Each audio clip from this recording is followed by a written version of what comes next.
itu bukan lagi error kecil gitu loh, itu udah resiko keamanan publik, kira-kira seperti itu.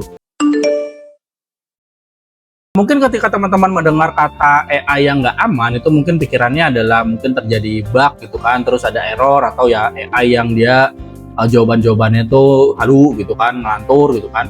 Tapi sebenarnya masalahnya itu lebih serius dari itu. Jadi gini, bayangin aja nih suatu model AI itu dia rilis ke publik gitu kan. Awalnya itu dipakai buat hal-hal biasa lah, kayak misalnya bikin teks, gambar, ataupun ya kode gitu kan, misalnya seorang software engineer gitu kan.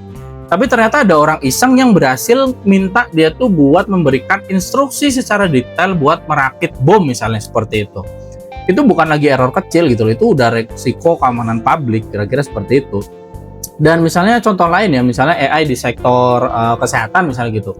Ada startup yang ngebuat bilangnya tuh asisten diagnosis lah gitu kan. Asisten diagnosis buat medis gitu. Nah, tiba-tiba si AI itu dia halu gitu. Dan akhirnya dia salah baca data pasien misalnya. Ini kan hasilnya diagnosisnya tuh ya bisa keliru gitu loh. Bayangkan dampaknya itu nanti bagi pasien-pasien gitu. Ini udah nggak sekedar salah ketik lagi, kira-kira seperti itu. Atau ya misalnya hal yang lebih dekat dengan profesi saya gitu sebagai backend engineer gitu kan. Dalam dunia backend engineering kita tuh sering banget ada yang namanya soal loss of control lah, kira-kira seperti itu. Jadi bayangin yang namanya AI dia tuh diberi akses ke API finansial gitu kan dari suatu perusahaan misalnya.